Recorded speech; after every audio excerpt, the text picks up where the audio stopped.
WhatsApp जो हम सभी के बीच में एक संदेश वाहक का काम करता है, मैसेजिंग का काम करता है, सूचना के आदान प्रदान का काम करता है, उसके नियमों में बदलाव होने जा रहा है। वो ज़्यादा से ज़्यादा अपनी बातचीत को प्राइवेट रखना चाहते हैं। वो नहीं चाहते हैं कि उनकी जो बातचीत है वो बाद में किसी प्रकार के दुष्परिणाम उसके जो हैं वो उनके विरुद्ध आए। अब सिर्फ यूजर नेम, नाम को छुपा देना, और जैसा आपने बोला कि जिस प्राइवेसी की बात कर रहे हैं उस प्राइवेसी में क्राइम की अगर हम बात करें, ये एक बहुत ही मुश्किल स्थिति लॉ एनफोर्समेंट के लिए, कोर्ट्स के लिए होगी, जहां पर व्यक्ति कहीं ना कहीं ये कहने में प्रयास करेगा कि ये चैट उसके द्वारा नहीं की गई है, क्योंकि कोई ऐसी लिंक उस चैट और व्यक्ति के बीच में मुश्किल होगी स्थापित करना।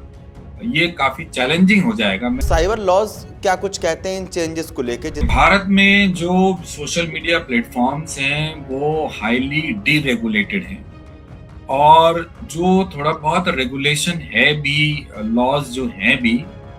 उसका वो तोड़ते ज्यादा हैं और पालन बिल्कुल भी नहीं करते हैं, और सरकार उनके सामने निस्सहाय खड़ी नजर आती है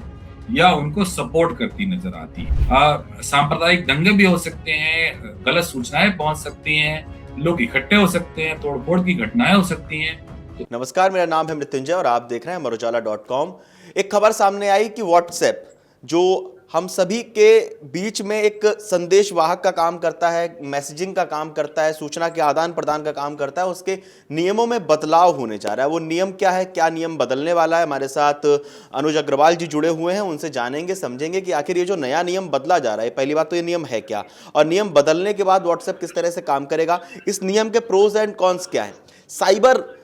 इसे किस तरह से देखता है, साइबर लॉज इसे किस तरह से देखते हैं, साइबर क्राइम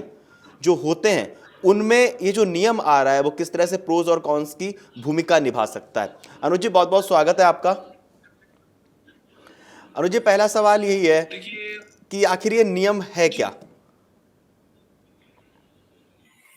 देखिए, प्राइवेसी के प्रति लोगों की जो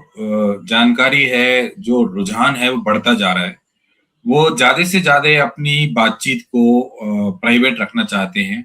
वो नहीं चाहते हैं कि उनकी जो बातचीत है वो बाद में किसी प्रकार के दुष्परिणाम उसके जो हैं वो उनके विरुद्ध आए। खासतौर पे जो यंगर जनरेशन है वो संबंधों को थोड़ा कैजुअली लेती है और कैजुअल बातचीत में ज्यादा विश्वास रखती है, और वो एक स्टेज के बाद नहीं चाहती कि उनकी बातचीत का कोई रिकॉर्ड रहे, ताकि दोनों पक्ष कभी भी उन संबंधों को समाप्त कर सकते हैं। तो उस दृष्टिकोण से अगर देखा जाए तो ये एक मार्केट ड्रिवन चेंज है, क्योंकि जैसी मार्केट की रिक्वायरमेंट है, अब जैसा कि हम सभी जानते हैं व्हाट्सएप भी कॉमर्शियल प्रोडक्ट बन गया है, अब वो फ्री प्रोडक्ट नहीं रहा है, और बड़ी मात्रा में एडवर्टाइजमेंट के माध्यम से कंपनीज के साथ जुड़कर उनके प्रोडक्ट्स और उस पर अब पेमेंट भी किया जा सकता है। तो वो पूरी तरह से मार्केट ड्रिवन है। और उस परिप्रेक्ष्य में देखें तो जैसे और कई प्रोडक्ट पहले से मार्केट में हैं, अब इन्होंने भी मार्केट की नीड को समझते हुए, मार्केट की रिक्वायरमेंट को, मार्केट की एक्सपेक्टेशन को समझते हुए इस फीचर को लाने का प्रयास किया है, घोषणा की है कि अब यूजर नेम से वो लोगों से जुड़ेंगे एक दूसरे से। अभी तक फोन नंबर के माध्यम से जुड़ते थे। हालांकि ये बड़ा यूनिक फीचर था, एक बहुत अच्छा फीचर था, इससे इनके प्लेटफॉर्म को बड़ी ऑथेंटिसिटी मिली हुई थी। मैं अगर सही बात बताऊं आपको तो एक बड़ा कारण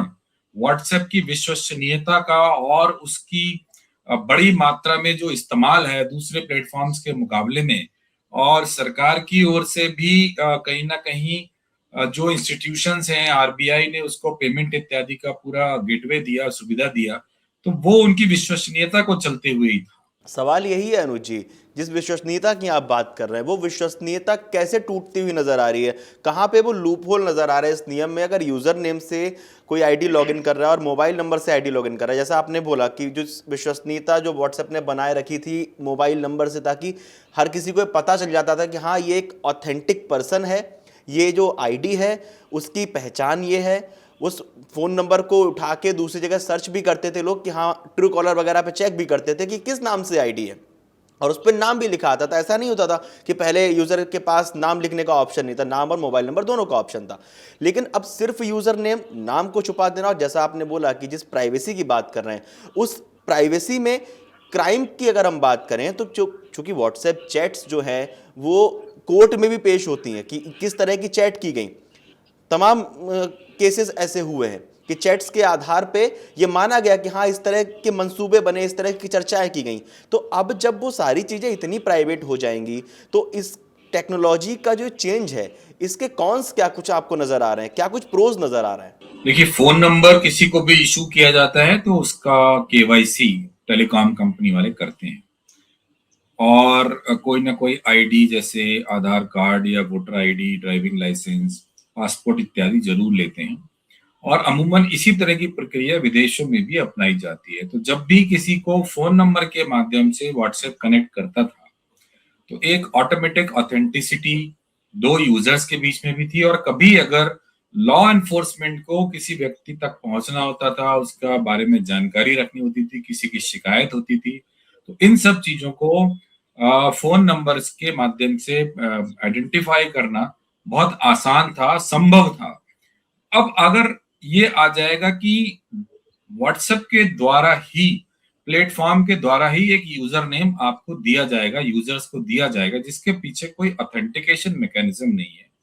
किसी प्रकार की कोई केवाईसी या गवर्नमेंट आईडी उससे जुड़ी हुई नहीं है, तो ये एक बहुत ही मुश्किल स्थिति लॉ एनफोर्समेंट के लिए, कोर्ट्स के लिए होगी, जहां पर व्यक्ति कहीं ना कहीं ये कहने में प्रयास करेगा कि ये चैट उसके द्वारा नहीं की गई है, क्योंकि कोई ऐसी लिंक उस चैट और व्यक्ति के बीच में मुश्किल होगी स्थापित करना। ये काफी चैलेंजिंग हो जाएगा। मैं ये तो नहीं कहूंगा कि ये संभव नहीं होगा, अभी भी ऐसी परिस्थितियां आती हैं जबकि लोग अपनी बात से मुकर जाते हैं या ये बताते हैं कि हमने ऐसा नहीं किया, वैसा नहीं किया। लेकिन अभी तक जो एक बेहतर स्थिति थी वो, चूंकि व्हाट्सएप सबसे बड़ा एक यूजर प्लेटफॉर्म है भारत की, जहां तक हम बात करें, और जब ये प्लेटफॉर्म इस प्रकार का चेंज कर रहा है तो ये एक मुश्किलें आने वाली हैं। और मैं इसमें आगे ये भी देख रहा हूं कि जिस प्रकार से विभिन्न सरकारी डिपार्टमेंट्स इस समय व्हाट्सएप के माध्यम से अपने उपभोक्ताओं को और आपस में बातचीत के लिए व्हाट्सएप प्लेटफॉर्म को प्राथमिकता दे रहे हैं, उसको एक प्रकार से उन्होंने ऑफिशियल रिकॉग्निशन दे रखी है। दिल्ली हाई कोर्ट ने भी उसको ऑफिशियल रिकॉग्निशन दे रखी है। सिर्फ उसी पर जो अधिवक्ता हैं उनको सूचित किया जाता है कि कब कौन सा मामला आ रहा है। तो इसका मुझे लगता है उनको रिविजिट करना चाहिए, करना पड़ेगा। इसी प्रकार से आरबीआई ने उनको पेमेंट की सुविधा दी हुई है, तो उसको उनको रिविजिट करना पड़ेगा, क्योंकि अनोनाइमस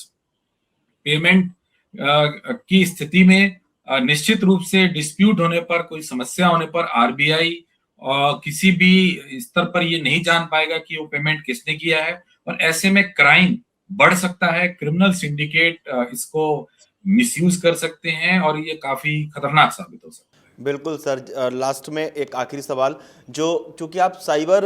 लॉज एक्सपर्ट हैं, तो साइबर लॉज क्या कुछ कहते हैं इन चेंजेस को लेके? जिस तरह से सोशल मीडिया प्लेटफॉर्म जो है उनमें चेंजेस आ रहे हैं, पहले हम मेटा के और भी इंस्टाग्राम भी देखते थे,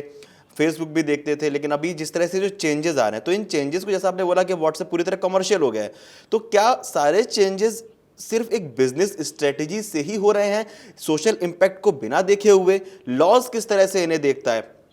देखिए, भारत में जो सोशल मीडिया प्लेटफॉर्म्स हैं वो हाईली डीरेगुलेटेड हैं, और जो थोड़ा बहुत रेगुलेशन है भी, लॉज जो हैं भी, उसका वो तोड़ते ज्यादा हैं और पालन बिल्कुल भी नहीं करते हैं, और सरकार उनके सामने निस्सहाय खड़ी नजर आती है या उनको सपोर्ट करती नजर आती है। अब उन्होंने जो ये नया प्रपंच प्रारंभ किया है, इसके बाद जो भी लोग इस प्लेटफॉर्म को क्राइम के लिए यूज करेंगे और इलीगल एक्टिविटीज के लिए यूज करेंगे, उनको आइडेंटिफाई करने में सरकार को और ज्यादा मशक्कत करनी पड़ेगी। क्रिमिनल बार बार अपने आप को बचाने में सफल होंगे, और मुझे लगता है कि सरकार को प्रोएक्टिवली निश्चित रूप से ऐसी गाइडलाइंस बनानी चाहिए जहां पर जो भी लोग सोशल मीडिया या कम्युनिकेशन प्लेटफॉर्म्स का व्यापक रूप से इस्तेमाल कर रहे हैं, हो रहा है, खास तौर पे पेमेंट के लिए और सरकारी विभागों से कम्युनिकेशन के लिए, वहां निश्चित रूप से आइडेंटिफिकेशन एक आवश्यकता है और सरकार इससे मुंह नहीं मोड़ सकती। उन्हें इस पर सख्त कानून और स्पष्ट नीति अपनानी चाहिए और सभी प्लेटफॉर्म्स को, ना सिर्फ व्हाट्सएप, दूसरे प्लेटफॉर्म्स को भी जो इंडिया में ऑपरेट कर रहे हैं बड़े स्तर पर, उनको ये ताकीद करना चाहिए, कानूनी माध्यम से कानून बनाना चाहिए कि वो जो भी यूजर्स उस पर अपनी राय रख रहे हैं, बात कर रहे हैं, कम्युनिकेट कर रहे हैं, वो स्पष्ट रूप से आइडेंटिफाइड रहें और इसमें किसी प्रकार से प्राइवेसी का कोई मुद्दा नहीं है। अगर आप सार्वजनिक मंच पर कोई ऐसी बात रख रहे हैं जिससे बहुत सारे लोग प्रभावित हो सकते हैं, तो फिर निजता का तो कोई महत्व ही नहीं है। जब आपकी बात को बहुत सारे लोगों को सूचित किया जा रहा है, आप अपनी बात कहने में सफल हो रहे हैं, व्हाट्सएप के माध्यम से ग्रुप्स में जानकारी भेजी जा सकती है, बहुत सारे लोगों को एक साथ मैसेज भेजे जा सकते हैं। तो जब ये मैसेज लोगों को प्रभाव डालते हैं, सांप्रदायिक दंगे भी हो सकते हैं, गलत सूचनाएं पहुंच सकती हैं, लोग इकट्ठे हो सकते हैं, तोड़फोड़ की घटनाएं हो सकती हैं, तो उसमें निजता की कोई बात नहीं है और यहाँ पर केवाईसी जैसी चीज या जानकारी जरूरी है और ये इस पर कानून होना चाहिए। बहुत बहुत धन्यवाद सर, सही सारी जानकारी हम तक पहुंचाने के लिए और समझाने के लिए हमारे दर्शकों को कि किस तरह से जो नियम बदल रहे हैं, उन बदलते नियमों के हिसाब से खुद को किस तरह से बदलना है और कैसे महफूज रहना है अपनी निजता का ख्याल रखते हुए। जिस तरह से ग्रुप्स में जो चीज़ें शेयर होती हैं, कई सारे किस्से भी आपने सुनाए। आप लोगों को क्या लगता है, आप हमें कमेंट बॉक्स में ज़रूर बताएं। देश और दुनिया की तमाम बड़ी खबरें जानने के लिए आप जुड़े रहिए amarujala.com के साथ। अगर आप ये वीडियो YouTube पर देख रहे हैं तो हमारे चैनल को सब्सक्राइब कर बेल आइकन दबाएं और Facebook पर देख रहे हैं तो हमारे पेज को लाइक करें।